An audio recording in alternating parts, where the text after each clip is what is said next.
New details emerging as the manhunt continues for the suspected gunman in the fatal shooting of UnitedHealthcare CEO Brian Thompson. So police recovered 3 live 9mm rounds along with 3 discharged shell casings and found the words deny, defend, and depose written on them. In addition to that, they have 2 photographs of somebody wearing a green-gray jacket with a hood with 2 large pockets, and you can see his face where he is smiling in one of the photos. Mm-hmm. And investigators have also checked at least 2 hostels on Manhattan's Upper West Side. They got tips that he may have stayed in those before the shooting. And now there are reports that he purchased a gun that definitely resembles the weapon used in the shooting.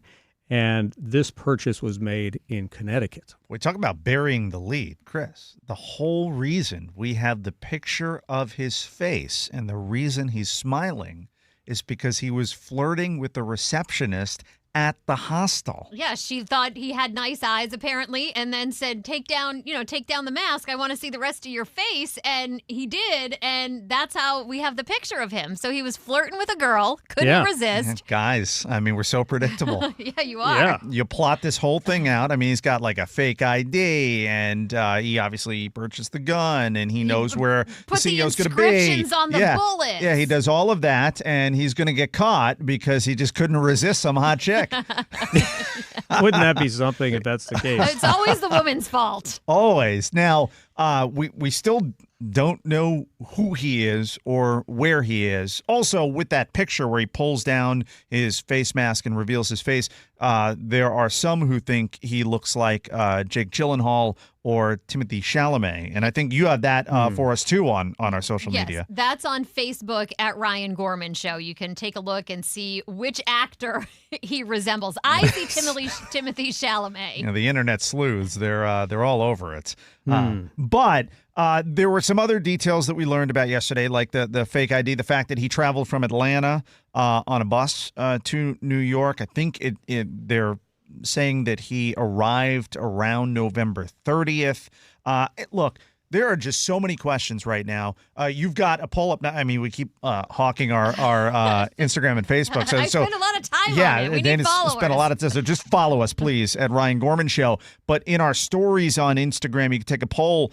You put up, Dana, what was the motivation here? Because there are different theories about that. I think it has something to do with insurance and claims and things like that. But Dana, you're looking at the wife. Yes. So 79% think it's the denied insurance claim. 17% think it may have something to do with the insider trading allegations. There is a DOJ investigation into him and some other UnitedHealthcare officials.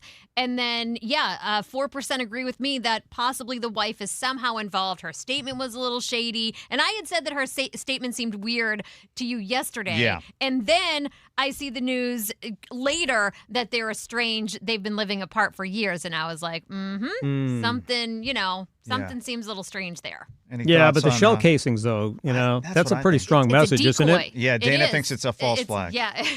False flag, it's a distraction, yes. Yeah. Now, I was talking to people at a Christmas party yesterday because apparently this is all I do these days, go to Christmas parties. And there are people who are convinced this is some professional hitman. I don't see it. Look, he was certainly extremely calm murdering the CEO. We saw that in the video. Like, you would just figure, I don't know, that there would be something that you would see that would show that the person was nervous somehow. Yeah. It just seemed like he just walked right up there, just took his shots, and just went away on that scooter. But leaving the phone and the water bottle behind, and then pulling the mask down to flirt with the girl. Like, I don't know. Sloppy. I mean, planned out, yes. He's not. I don't think he's John Wick.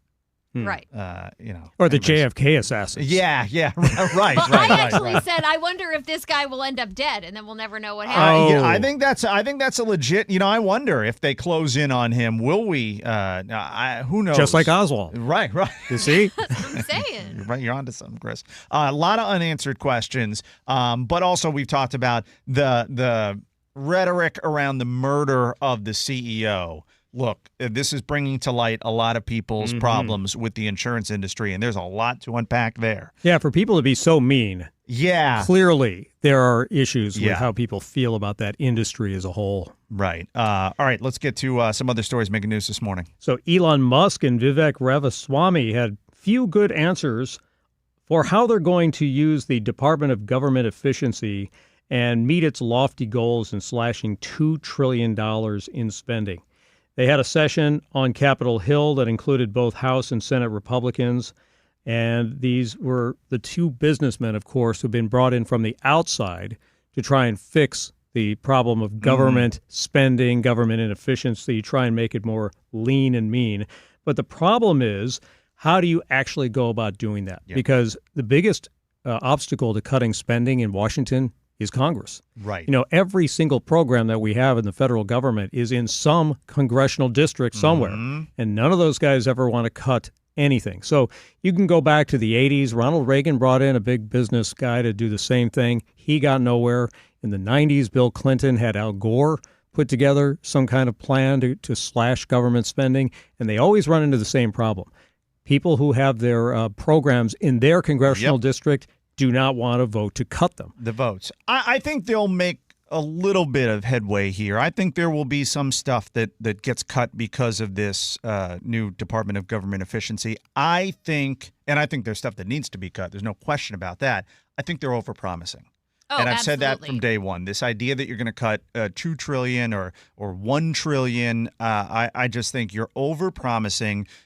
Get in there, talk to members of Congress, take a real look at the problem first, and then, come up with some proposal as opposed to floating these massive numbers that are never – you're saying $2 trillion, and it's never going to it can't get there unless you start touching entitlements. Like some promise efficiency. Right. Yeah, right. Exactly. And then if you – And Trump has said he won't cut a lot of those things. Right. And then if you come back with, say – $250 billion. Well, that's an accomplishment in and of itself, but it's not going to sound anything like what they had initially promised. So I mean, Elon Musk is saying this is going to be easy. Yeah, and he's acting like it's going to be fun. And it's easy to figure out where they're wasting money. Right. Stopping it is the problem. Right. And you've got a House. They've got maybe a vote or two margin there. And the other thing to remember is the reason that we have all this government spending. Congress authorizes the spending, the president spends it. Yeah. So this idea that the president can cut off the spending is not as simple as it sounds. No. Now, that's something that they may take to court because there's an argument that, does the president have to spend everything that's allocated? And that's something that could work its way to the Supreme Court. But just in terms of, again, I wish them the best of luck. I hope they make some real progress. I think they're overpromising. So a jury determined the family of a teenager who died after falling off an Orlando theme park ride should be paid $310 million in damages. Big number.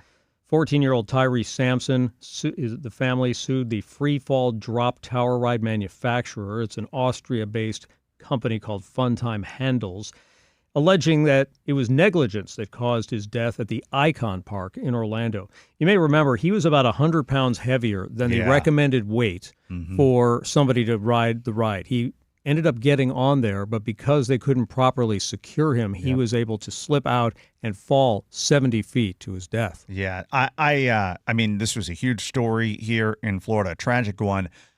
I was stunned by the number. Oh, yeah, that's a really big number. And this story made national news because I didn't live here when it happened. I lived up in the D.C. area, and everybody was talking about it because it was so horrific. Yeah, but that $300 million number, that's a massive one. And the ride no longer exists at that That's correct. Park, and now they have all kinds of rules about people's height and weight. Yep. And whether or not you qualify to go on the ride. Right. All right. Chris Trenkman with today's top stories. Chris, thanks so much. Thank you.